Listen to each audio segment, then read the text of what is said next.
Muy buenas noches, son las 19:02 del martes 24 de noviembre de 2020. Estamos en la Ciudad de México, en el Palacio Nacional, y vamos a iniciar con la conferencia de prensa diaria sobre COVID-19, la pandemia causada por el coronavirus SARS-CoV-2. Hoy tendremos nuestro informe técnico que presentará el doctor José Luis Alomía, y hemos invitado, y nos da mucho gusto que acepte la invitación, nuestra querida colega, la titular del Sistema Nacional DIF, Rocío García Pérez. Muy bienvenida. Y la licenciada Rocío García Pérez nos va a comentar sobre lo que se explicó esta mañana en voz del director general del IMSS, el maestro Zoe Robledo, sobre esta iniciativa de apoyo social a las personas que son deudas de los familiares que han perdido la vida por COVID-19.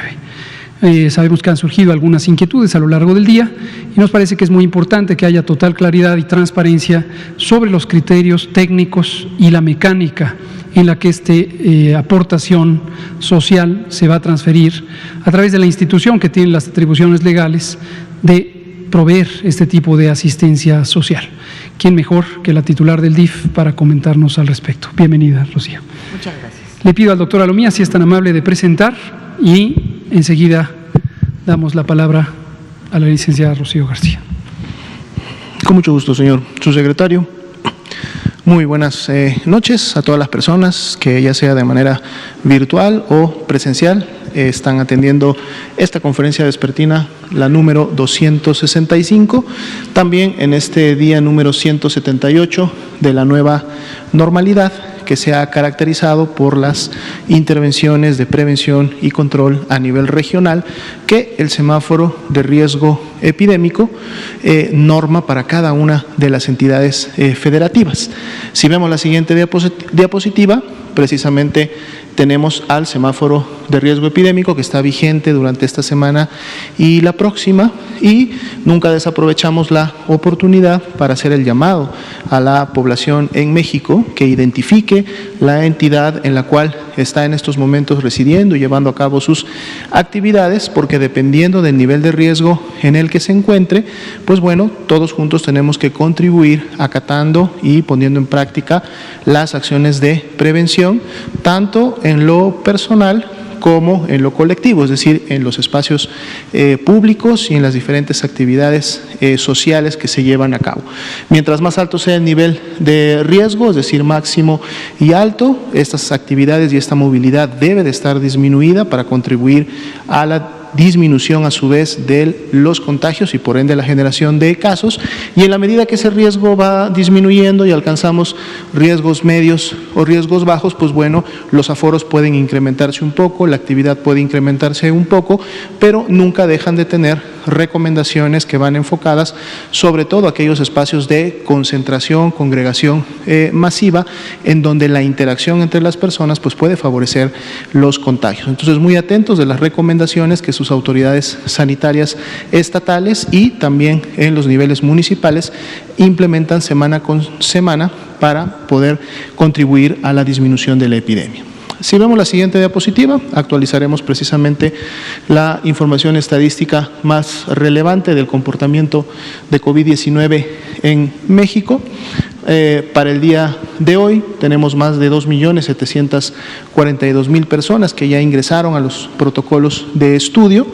De estas, 1.283.714 han dado negativas para el corte de hoy a la prueba de COVID-19 y las tenemos representadas en las columnas de color verde en la parte superior.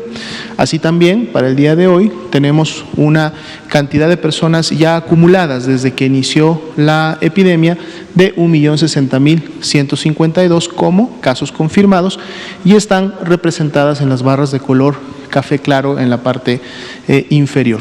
Precisamente de conocer sus resultados de laboratorio, saber quiénes salieron negativos, quiénes positivos, y de ese total de pruebas realizadas es que podemos obtener los porcentajes de positividad.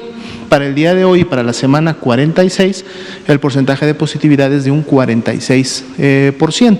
Quiere decir que de cada 10 personas que están presentando signos y síntomas respiratorios compatibles con una enfermedad viral, de 4 a 5 están teniendo COVID-19. Y como veíamos ayer, esto también varía dependiendo de la entidad federativa en la cual se encuentra, donde las entidades que a su vez también, como veíamos en el semáforo, están en colores naranjas, en colores rojos, son las que están contribuyendo con la mayor positividad, así como las entidades en amarillo y en verde contribuyen con la menor positividad, y entonces finalmente tenemos este balance de un 46%. Veamos la siguiente diapositiva, donde vamos a representar los casos estimados. Es precisamente la curva de color azul, y a través de ella podemos ver cuál es el comportamiento de la epidemia y cuáles han sido las tendencias en las últimas semanas. Para la diferencia entre la semana 45 y 46 tenemos una disminución de menos 8%, pero si vemos un poco el comportamiento que hemos tenido prácticamente en las últimas 5 semanas, o sea, poco más de un mes, en donde tenemos una sonda, subida, bajada, prácticamente podríamos hablar entonces de un comportamiento de meseta, al menos en las últimas 5 semanas. Dependerá lógicamente de la transmisión en las 32 entidades, de que este comportamiento de meseta continúe o en su momento podamos empezar nuevamente a ver disminución del mismo o incremento si la transmisión mantiene su elevación, sobre todo en estas entidades que tienen los niveles de riesgo alto. Así también, para el día de hoy, 4% se mantiene el indicador de casos activos estimados, ese grupo de personas que representa la epidemia activa en el país. Todas las demás ya no serían casos activos de COVID-19, es decir, están en el histórico de casos que desde el mes de febrero empezaron en México. Y de este grupo también identificamos para el día de hoy 791.516 personas que se han ya recuperado de la enfermedad en lo que va de la epidemia. Si vemos la siguiente diapositiva, actualizamos lo correspondiente al comportamiento de la mortalidad. Continuamos con un descenso también entre las semanas 45 y 46 de un menos 5%, también después de un comportamiento de meseta de prácticamente 3 semanas, nuevamente volvemos a ver esta disminución, y pues bueno, vamos a ver día con día cómo continúa pasando. Este menos 5% para efectos de números totales representa una reducción de 142 defunciones, es decir, son 142 defunciones que tenemos menos en la semana 46 en relación a la semana 47, y continuamos conservando un descenso, digamos, general. Cuando comparamos la semana en la cual tuvimos la mayor carga de defunciones, que fue la 28, con la última semana, que es la que estamos graficando, se mantiene este descenso que tenemos ya de varias semanas de menos 46%. Si vemos la siguiente diapositiva, vamos a ver el comportamiento de la hospitalización diaria. En este gráfico, como ya lo decíamos, podemos ver un poco las tendencias de lo que está sucediendo en las últimas semanas. Hemos tenido un incremento en lo que se refiere a las personas hospitalizadas, también contribuida por estas entidades que están en los niveles de riesgos más altos, y precisamente en la conferencia matutina, en el Pulso de la Salud de esta mañana, se actualizaba este mismo comportamiento para cada una de las 32 entidades federativas. Ustedes pueden revisar en las páginas de gobierno, ahí está grabada la conferencia matutina, y si quieren identificar su estado de manera específica, ver cuál ha sido este comportamiento de la hospitalización para su entidad federativa, revise la conferencia. En los primeros minutos está cada una de las 32 entidades federativas, y entonces ahí pueden ustedes también notar cuáles son las entidades que están contribuyendo a este incremento, y también cuáles son las entidades que son de hecho varias o en su mayoría que mantienen o una estabilidad o un descenso en relación a la ocupación hospitalaria. Para fines de la media nacional, el 37% de las camas generales para pacientes graves estarían ocupadas y solo el 31% de las camas con ventilador para los pacientes más críticos. Sería la actualización para esta noche. Gracias, doctora Lumía. Estimada Rocío. Muchas gracias. Muy buenas tardes a todas y a todos. Si me pudieran poner la presentación, por favor. Bueno, pues el día de hoy les hablaremos sobre el tema que por la mañana el maestro Zoe comentó respecto al otorgamiento de apoyo para gastos funerarios a familiares de personas fallecidas por la enfermedad COVID-19. La emergencia sanitaria que vivimos, todos lo sabemos, es causante de que miles de familias mexicanas tengan la pena de haber perdido a un ser querido y por lo mismo enfrentan gastos inesperados, derivados tanto de su cuidado como de los servicios funerarios.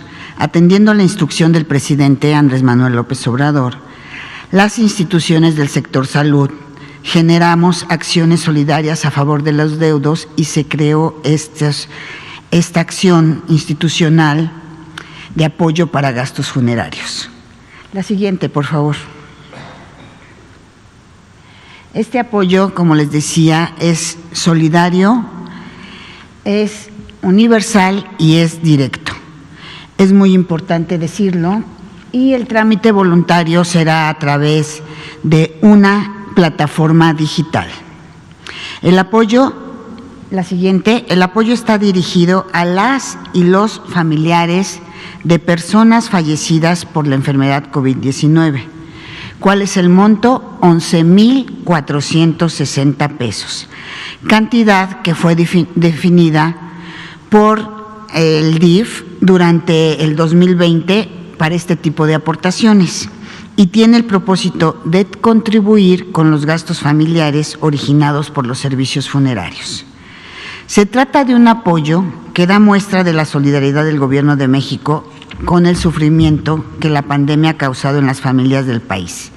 Es universal, como les comentaba, porque llegará a todos los que lo soliciten y que se encuentren en este supuesto, sin importar su condición social o su condición económica. Y es directo porque no requiere de intermediación para la entrega del recurso, pues solo se necesita acceder voluntariamente a una plataforma digital para solicitarlo. Pueden tramitar este apoyo las personas que hayan perdido a un familiar por esta enfermedad entre el 18 de marzo del 2020, fecha en que se registró el primer deceso por COVID-19 en México, y hasta la declaración oficial del fin de la emergencia sanitaria, que esperemos que sea muy pronto, pero aún no lo sabemos. Para ello tendrán un plazo de hasta un año a partir de la defunción. Es muy importante comentarles que las personas que desgraciadamente falleció algún familiar el 18 de marzo tendrán solo hasta el 18 de marzo del 2021 para solicitar esto. O sea, es solo un año de vigencia a partir del deceso de su familiar. Importante comentarlo y hacer hincapié en ello. Y es importante destacar que por la naturaleza será posible otorgar un apoyo por cada persona fallecida. El Sistema Nacional para el Desarrollo Integral de la Familia, es la instancia del Gobierno de México encargada de proporcionar este importante apoyo, ya que la Ley General de Salud y la Ley de Asistencia Social le otorgan la facultad para ejecutar los programas de asistencia social, entre los cuales se encuentra la prestación de servicios funerarios. En tanto que el decreto publicado en el Diario Oficial de la Federación del 30 de marzo de 2020 permite utilizar los recursos de asistencia social para atender las necesidades derivadas del COVID-19. Es importante señalar que esta iniciativa no es una responsabilidad que recaiga en una sola institución. La siguiente, por favor. Sino que es resultado de la coordinación interinstitucional entre distintas dependencias y entidades del Gobierno de México, Los lineamientos para el otorgamiento de estos apoyos fueron aprobados por la Junta de Gobierno del Sistema Nacional para el Desarrollo Integral de la Familia. En el diseño de este apoyo han participado, y quiero señalarlo, diversas dependencias, entre ellas la Secretaría de Salud, la Secretaría de la Defensa Nacional, la Secretaría de Marina, me parece que es la siguiente. No es esa. Pero les sigo comentando. Está la Secretaría de Salud, la Secretaría de Defensa Nacional, la Secretaría de Marina, el Instituto Mexicano del Seguro Social, el ISSSTE, el INSABI, Pemex y RENAPO. Estos beneficiarios del apoyo serán los familiares de la persona fallecida por COVID-19, el esposo o la esposa,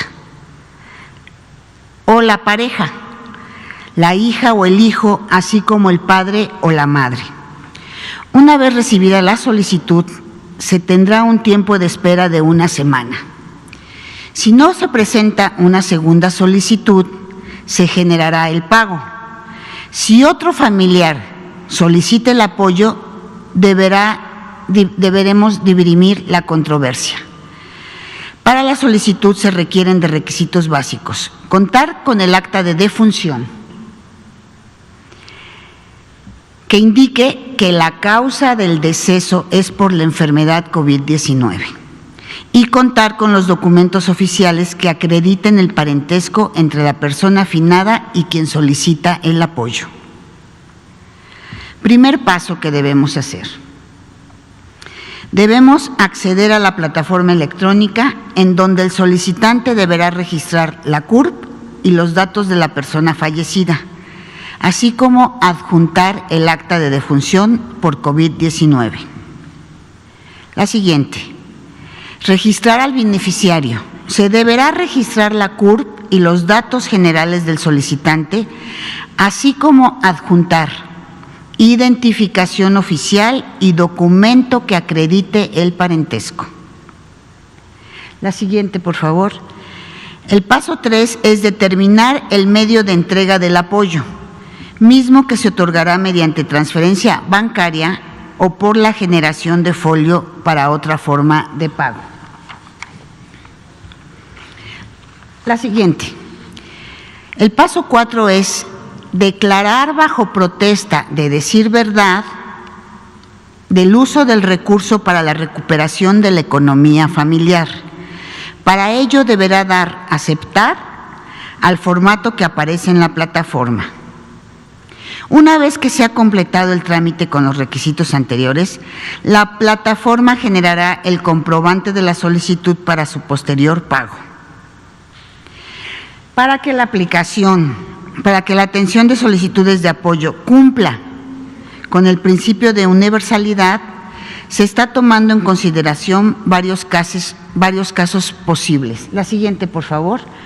Como pueden ser: A, que la persona solicitante cuente con internet y tengan una cuenta bancaria a su nombre, en cuyo caso la solicitud podrá realizarse por sistema y el apoyo será recibido a través de un depósito bancario.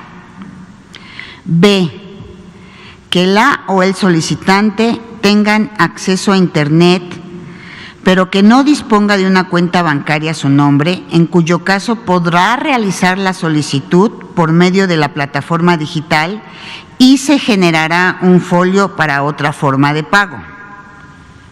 C, en el caso de que las personas solicitantes no cuenten con internet, podrán realizar el trámite en cualquier oficina del DIF en el territorio nacional. D, si se presenta el caso de que la o el solicitante no cuente con los documentos requeridos, podrá acudir a cualquier oficina del DIF en el territorio nacional para que el área de trabajo social corrobore la situación y, en caso de ser procedente, se le brinde una asistencia en el trámite de la documentación que requiere. Así está bien, sí. La plataforma digital estará disponible para llevar a cabo las solicitudes de apoyo a partir del miércoles 2 de diciembre. Eso es muy importante. Este trámite iniciará hasta el miércoles 2 de diciembre y mientras todas las personas pueden ir recabando su documentación para que les sea más ágil el trámite. Y para mayo, el portal de internet para acceder a la plataforma será el siguiente: www.deudoscovid.gov.mx, como está en la pantalla. Y para mayor información pueden presentar sus consultas, enviar un correo a apoyodeudoscovid@dif.gov.mx. Con este apoyo, el Gobierno de México se solidariza con las familias que han tenido una pérdida irreparable por la pandemia que actualmente estamos viviendo. Muchas gracias y estoy a sus órdenes.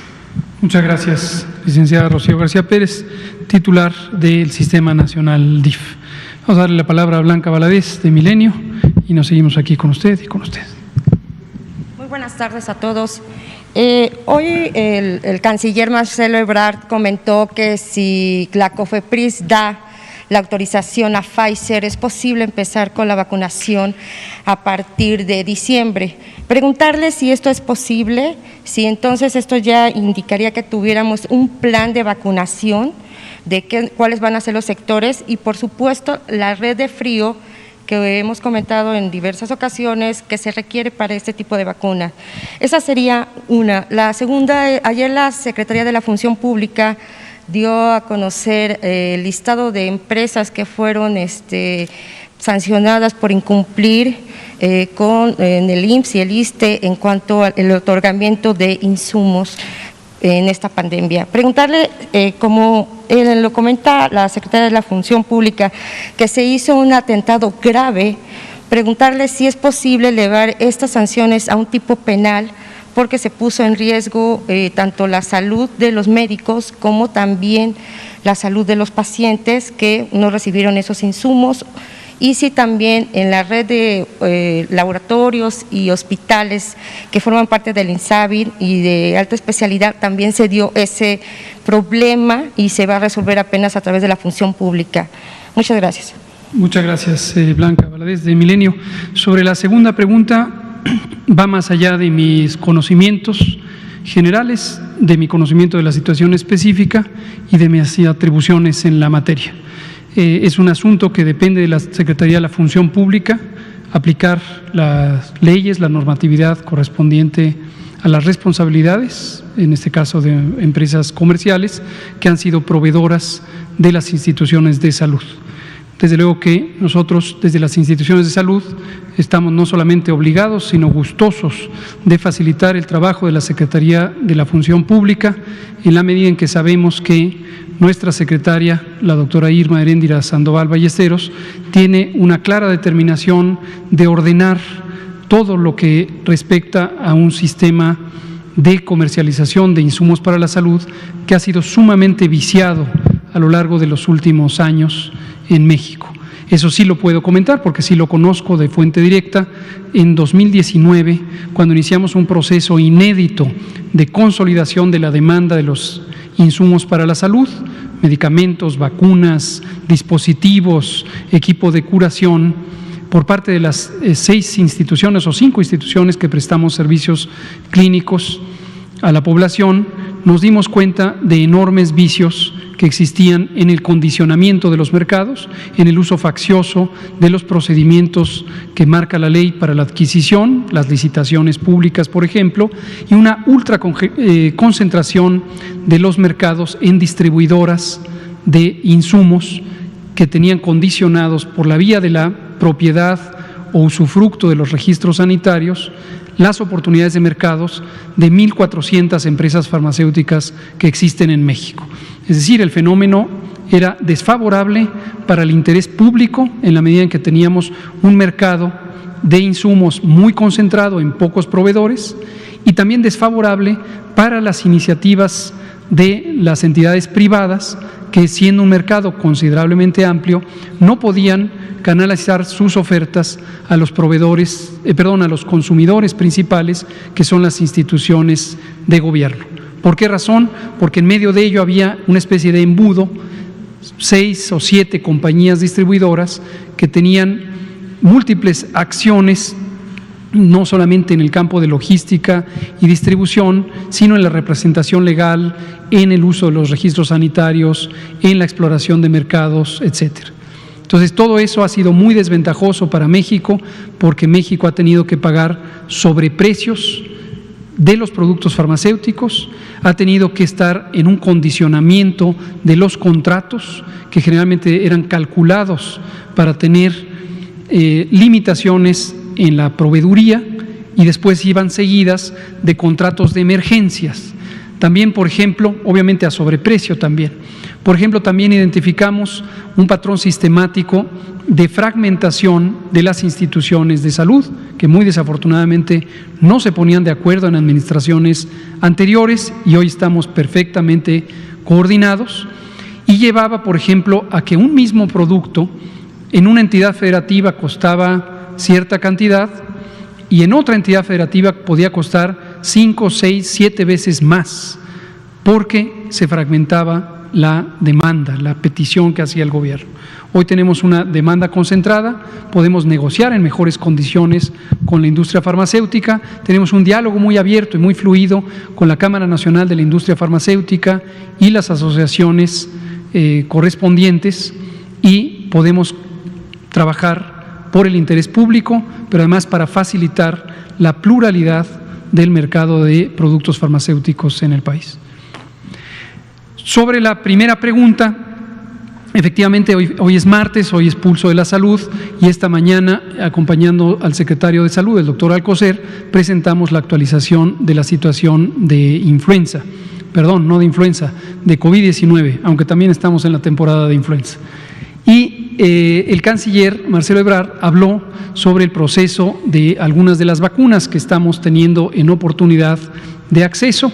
Por cierto, como suelo hacerlo cada vez que menciono a las vacunas, agradecemos al canciller Ebrard, agradecemos a la Secretaría de Relaciones Exteriores el trabajo tan expedito que han tenido de explorar las oportunidades de adquisición de vacunas. Tenemos un gran entusiasmo, todas y todos, por tener vacunas lo más pronto posible y que estas vacunas puedan utilizarse para la población mexicana. El presidente ha sido muy claro en el compromiso que tiene el Gobierno de México para que logremos tener vacunas lo más pronto posible.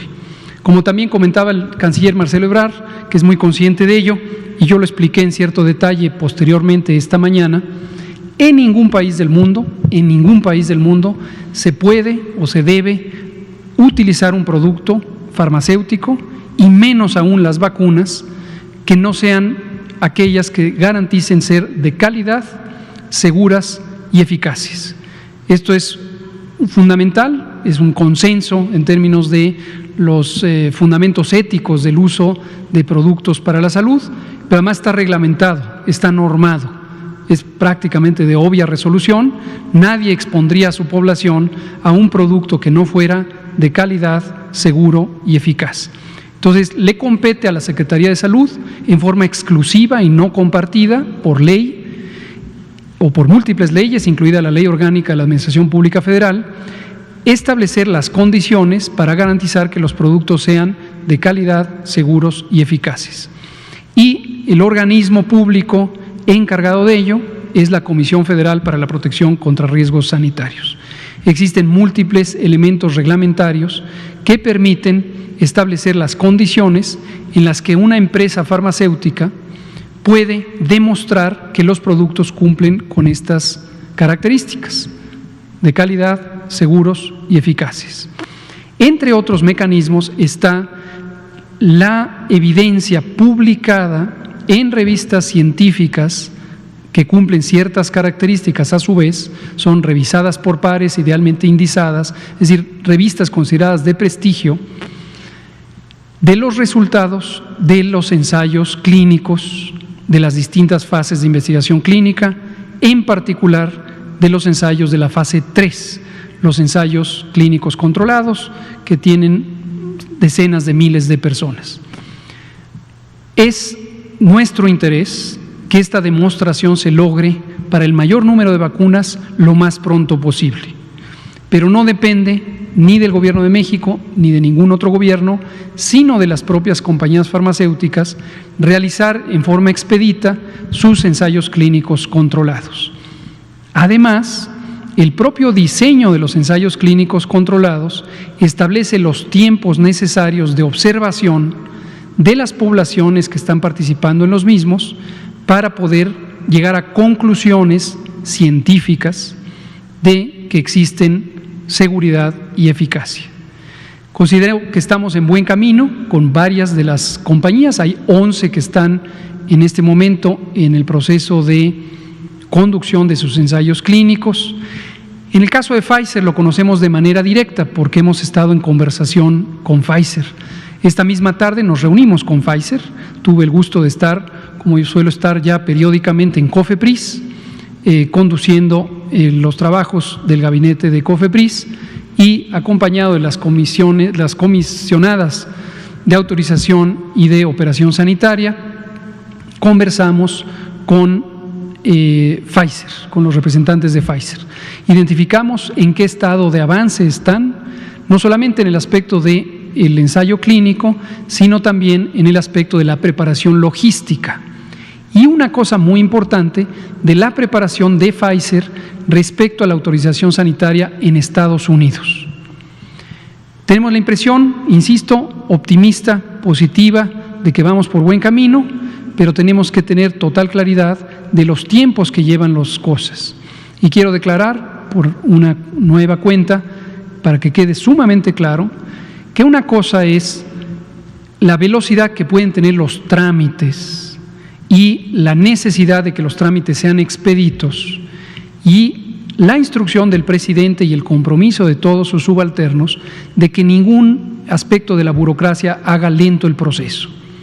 Lo estamos haciendo de la manera más expedita posible, acortando tiempos de trámite, facilitando el acceso de los documentos y de los expedientes. Por eso conversamos con las distintas compañías, no solo Pfizer, que tienen propuestas de productos para el COVID. Pero punto y aparte están los procedimientos técnicos necesarios para verificar la evidencia. Unos están en manos de las propias compañías y es precisamente aquilatar la evidencia, tenerla presente y tenerla publicada, hacerla del conocimiento de la Autoridad Sanitaria de México y, por supuesto, el proceso de reflexión y verificación por parte de comités científicos competentes. Estos procedimientos, bueno, ¿qué decía Pfizer respecto a qué etapas se encontraban? Y estos procedimientos, sin dudas, no permitiría en diciembre tener la vacuna, ¿no? Sería un procedimiento que tal vez en el próximo año. Nada más quería ver si me lo confirman. No lo sabemos todavía. Nos comentó Pfizer que el 20 de noviembre, como ya sabíamos, presentó ante la Administración de Fármacos y Alimentos de Estados Unidos, que es la Agencia de Regulación Sanitaria de Estados Unidos, presentó su expediente y que tiene como expectativa que el 10 de diciembre obtendrá la respuesta de la FDA. Al respecto, ¿qué va a decir FDA? No lo sabemos. Es una competencia exclusiva de la Agencia de Fármacos y Alimentos de Estados Unidos. Escenarios, que diga sí, efectivamente, este es un producto seguro y eficaz y de calidad y lo apruebe. Muy bien, eso es un paso hacia adelante. Escenario B, que diga falta este elemento de evidencia, esto no es convincente, esto hay que revisarlo, todavía no está listo para darle una autorización sanitaria. Y todos esos elementos ponen escenarios diferentes respecto a lo que puede tener México. Y segundo, los elementos de la verificación sanitaria no son solamente los resultados de los ensayos clínicos. Hay elementos que tienen que ver con la estabilidad del producto, tienen que ver con el proceso de manejo del producto y un elemento crucial que es la inspección de lotes.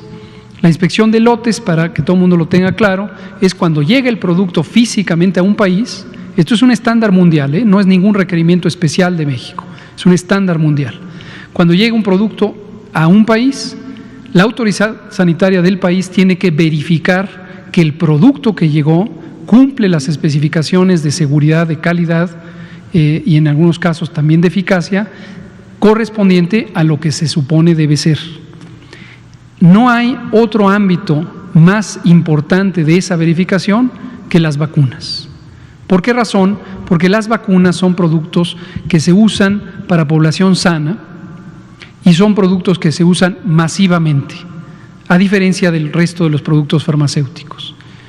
Entonces hay estándares de procedimiento, como se puede ver a todas luces. Este es un procedimiento técnico, no es un requerimiento administrativo, no es un capricho de la burocracia, es el centro de la verificación sanitaria del producto terminado.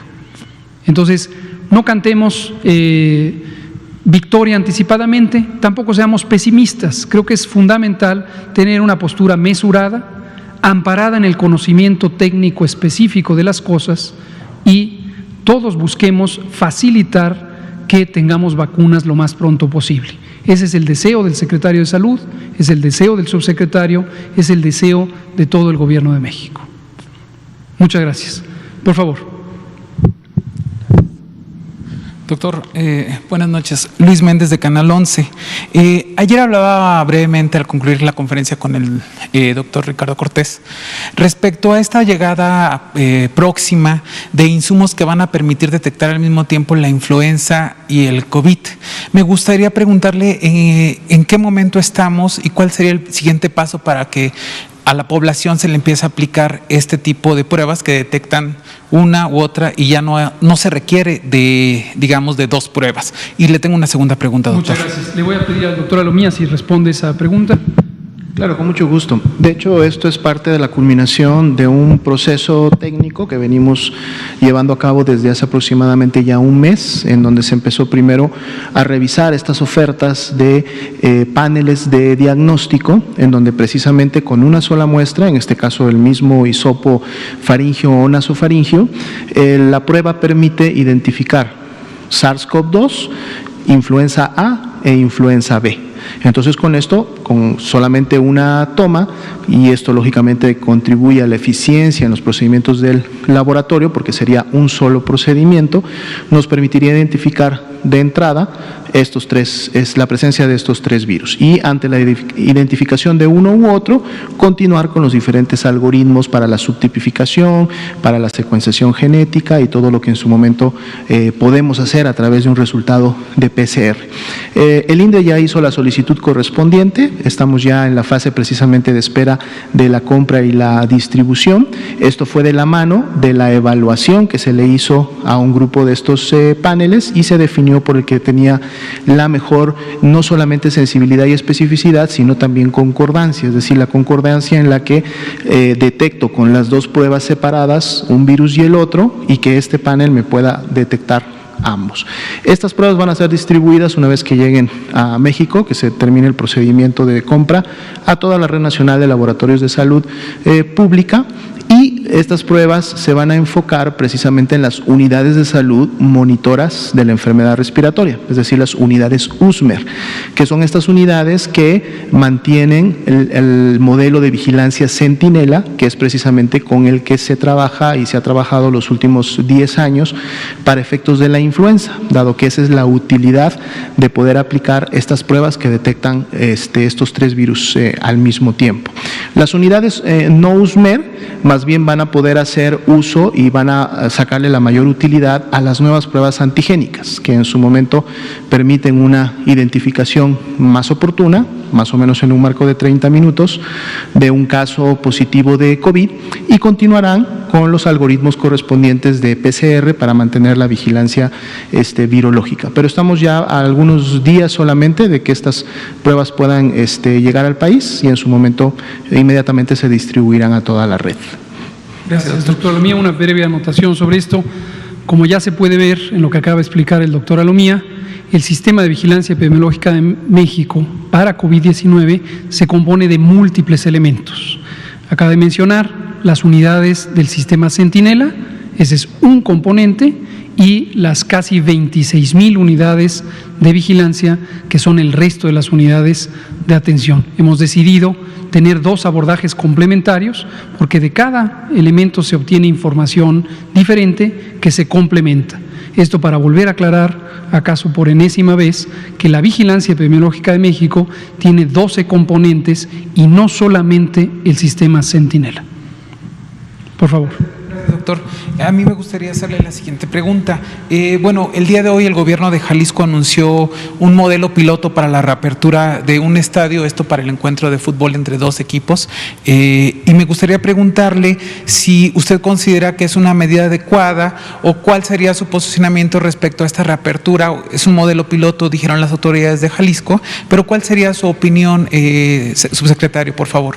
Con mucho gusto. En términos generales, lo comenté esta mañana, en las poblaciones altamente densas, densamente pobladas, las zonas como la Ciudad de México y la zona metropolitana, Guadalajara y la zona metropolitana, Monterrey y su zona metropolitana, por su estructura demográfica, tienen una alta vulnerabilidad a que haya un descontrol de la epidemia. El fenómeno es muy conocido en epidemiología, técnicamente se llama momentum poblacional de transmisión, y es un fenómeno de inercia. Lo voy a explicar con un ejemplo muy ilustrativo de la inercia en la mecánica, en la física.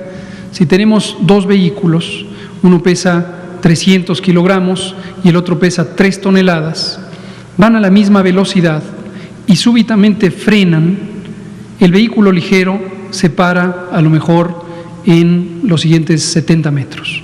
El vehículo pesado, a pesar de que vienen a la misma velocidad, puede tardar más tiempo y necesita recorrer mayor distancia antes de lograr frenarse por completo, quizá unos 800 metros. Esto es la inercia. Y la inercia está determinada, en el ejemplo que estoy dando, por la masa física de los objetos. En la dinámica de transmisión de las enfermedades infecciosas, la masa está dada por el número de personas que están infectadas en un momento del tiempo y se complementa con el número de personas susceptibles a ser infectadas.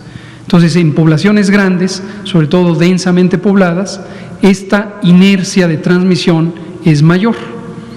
En un momento dado, si establecemos una intervención de control, como puede ser el confinamiento, como puede ser otros medios de distanciamiento social, una población pequeña y dispersa va a tardar menos en entrar en control.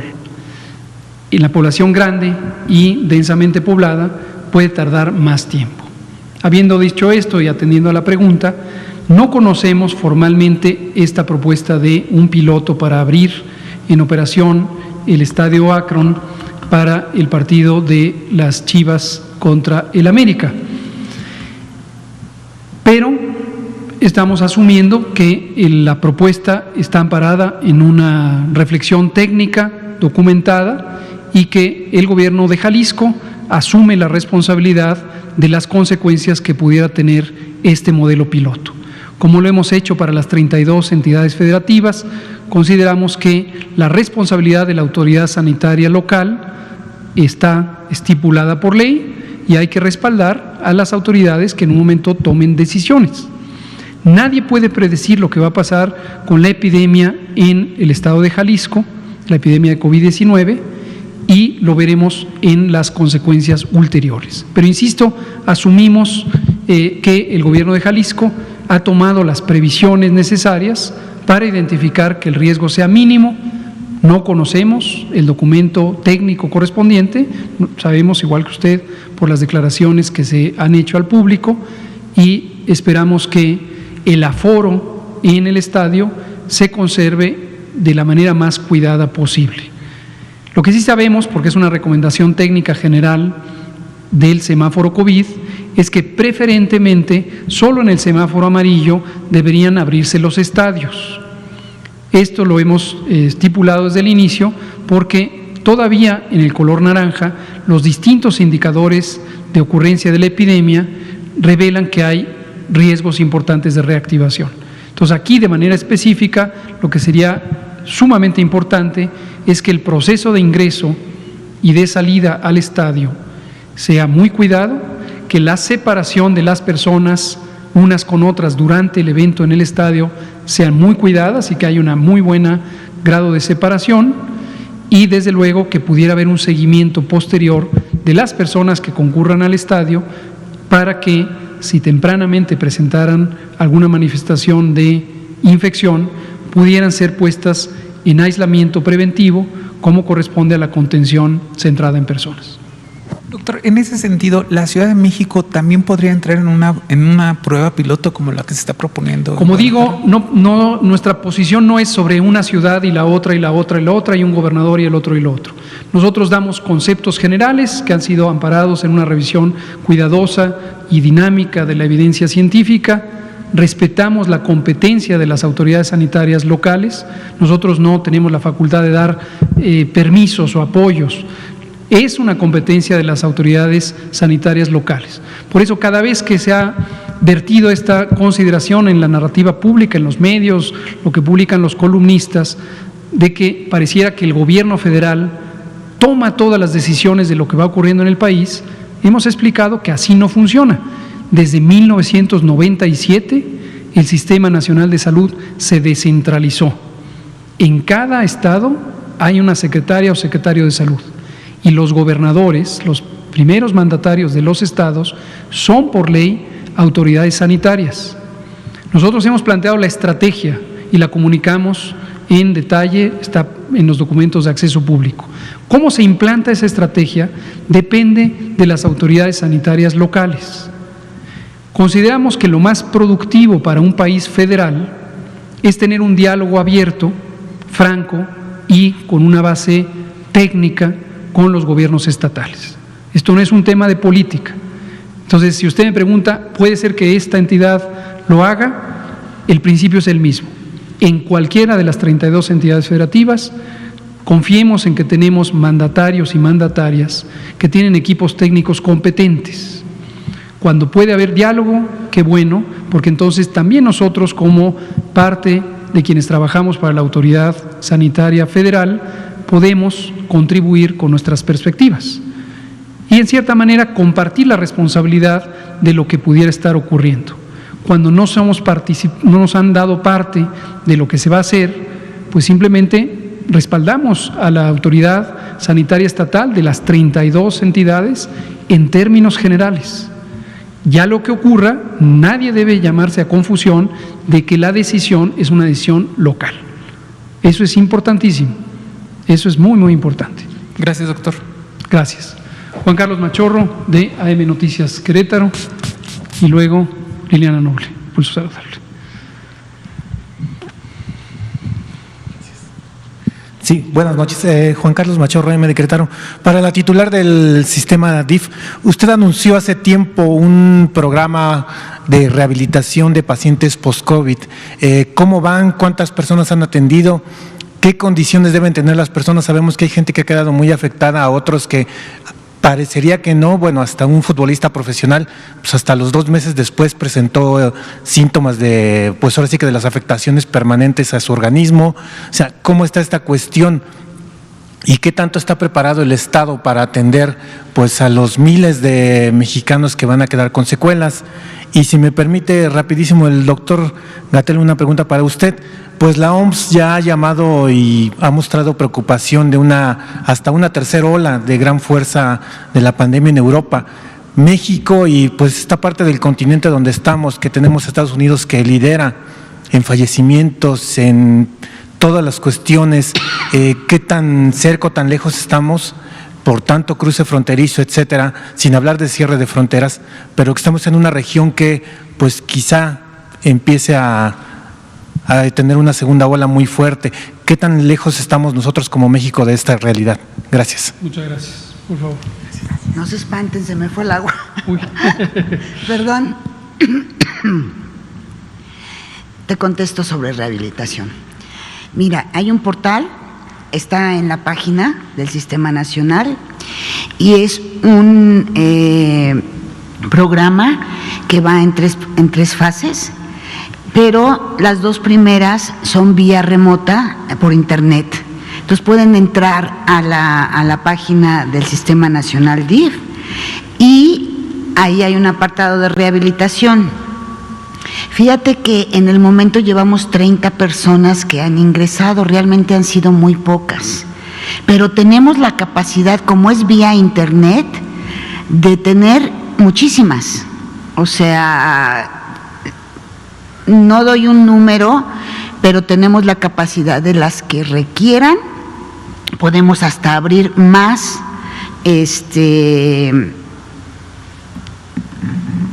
rehabilitaciones dependiendo de lo que nos soliciten, porque son terapeutas, rehabilitadores, que también determinan cuál es la afectación. Puede ser pulmonar, puede ser neuronal también, puede ser de diferente tipo, y se están dando todas las rehabilitaciones. Entonces se puede definir primero cuál es la rehabilitación que requiere el paciente, cuáles son sus síntomas, y entonces de ahí derivarlos a la rehabilitación que le corresponde. No tenemos ningún problema en la capacidad, porque podemos abrir tantas rehabilitaciones como sean necesarias. Muchas gracias. Respecto a la segunda pregunta, que en términos generales la podríamos resumir como cuál es la perspectiva, la predicción del comportamiento de la epidemia de COVID-19 en el mundo, en América y en México. Es muy difícil que científicamente se pueda hacer una predicción con un horizonte de tiempo tan largo para un fenómeno nuevo, emergente, que depende de muchos factores, no solamente biológicos o médicos, sino sobre todo sociales: la movilidad en el espacio público, las medidas de control, el apego a las mismas, la aparición de las posibles vacunas, la eficacia y efectividad que pudieran tener esas vacunas, el tiempo de aplicación, la posible aparición de tratamientos específicos. Volvemos a recordar que hasta el momento no existe ningún tratamiento farmacéutico específico contra el COVID-19. Pero en general lo que sí se tiene es una perspectiva, como le he comentado en otras ocasiones, lo comenté en la conferencia matutina el martes anterior. No existe más que una enfermedad en el conocimiento de la historia de las epidemias, enfermedad humana, que haya sido eliminada por completo, es decir, erradicada. Erradicar quiere decir eliminar de todo el planeta. Y esa enfermedad fue la viruela.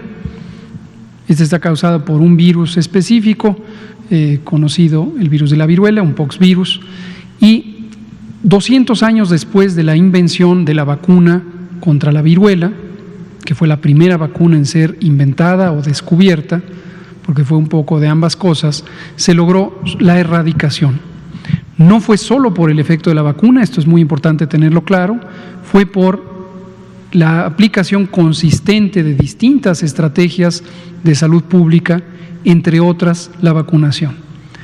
Pero además existen distintas características microbiológicas, clínicas, ecológicas, en general diríamos epidemiológicas, de las enfermedades infecciosas que determinan si pueden o no ser eliminadas.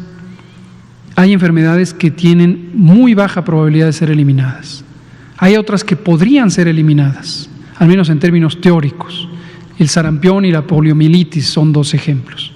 Pero hay muchísimas que tienen muy poca probabilidad de ser eliminadas. COVID-19, la enfermedad causada por el coronavirus SARS-CoV-2, tiene un comportamiento epidemiológico que la hace muy poco susceptible de ser eliminada. Entonces, lo más probable es que COVID-19 no va a desaparecer de la especie humana por muchos años. Ahora, no se quede usted con la idea de que vamos a estar en esta situación que hemos vivido durante 2020 por la epidemia de COVID-19. La predicción probable es que COVID-19 empezará a entrar en una fase de estabilización, en donde se vaya reduciendo su intensidad en términos de qué tan capaz es de causar enfermedad, daño grave y muerte en los seres humanos, y que probablemente empezará a ser una enfermedad menos grave, que se propague quizá con la misma eficiencia, pero que a final de cuentas cause menos daño. semejante, por ejemplo, a la influenza, y que la tengamos en las temporadas de otoño e invierno de cada año hasta que finalmente estemos en cierta manera habituados a ella. Dependiendo del nivel de eficacia y el perfil de eficacia de las vacunas que en su momento se desarrollen y prueben ser de calidad, seguras y eficaces, esto podría modular importantemente, si es que hay altas eficacias, el comportamiento de COVID-19. Pero aún así es poco probable que termine siendo eliminada en un periodo sustancialmente corto. Ahora, siempre que escucho el tema de fronteras como relacionado con el riesgo de epidemias, vuelvo a explicar la posición técnica de la Comunidad Global de Salud Pública, que además está formalmente asentada en el Reglamento Sanitario Internacional. No existe en la historia de la salud pública, en la historia de las epidemias, demostraciones claras que muestren que cerrar fronteras es un mecanismo útil o suficientemente útil para evitar la propagación de las enfermedades infecciosas. En cambio, existen múltiples demostraciones, acaso circunstanciales, de que los cierres de fronteras pueden causar importante daño al funcionamiento de la sociedad en aspectos económicos que pueden causar daño importante, sufrimiento humano, y en un mundo contemporáneo con una economía globalizada, afectar importantemente la economía global. Entonces, no hay un rendimiento útil, suficientemente útil para proteger a la población, y en cambio pueden causar importantes afecciones. Debemos ya cambiar nuestro pensamiento para dejar de identificar a quienes viven del otro lado de la frontera como la fuente del riesgo. El continente americano, por ejemplo, es más, Norteamérica de manera específica, es más, Estados Unidos y México de manera muy específica. En cada uno de los dos países tenemos suficiente carga de enfermedad, suficientes personas contagiantes como para que se sostenga la transmisión de la epidemia. Sí, ciertamente en este momento tenemos un diferencial. La epidemia es más activa por múltiples indicadores en Estados Unidos de lo que es en México, pero eso no necesariamente condiciona que el riesgo de pasar entre los 6 estados fronterizos de México a los 4 de Estados Unidos o viceversa modifique sustancialmente el curso de la epidemia ni en Estados Unidos ni en México. Si lo pensamos en otras fronteras, recordemos que las enfermedades infecciosas epidémicas históricamente han sido utilizadas como pretexto para discriminar a personas de otra nacionalidad. La nacionalidad es, se podría decir, un accidente administrativo de la Organización Política de las Naciones, pero no hay condiciones que nos hagan ni biológica ni necesariamente epidemiológicamente diferentes unos de otros. Muy importante ya transitar de eso para quitar el estigma y la discriminación que emanan de una perspectiva no científicamente fundada que alimenta la xenofobia, es decir, el rechazo o el odio o el miedo a connacionales de otras latitudes. Muchas gracias. Son las 20 horas en punto. Dejamos pendiente a Liliana Noble, agradecemos a Rocío García Pérez y al doctor Alomía y nos vemos mañana en esta conferencia. Gracias. Gracias.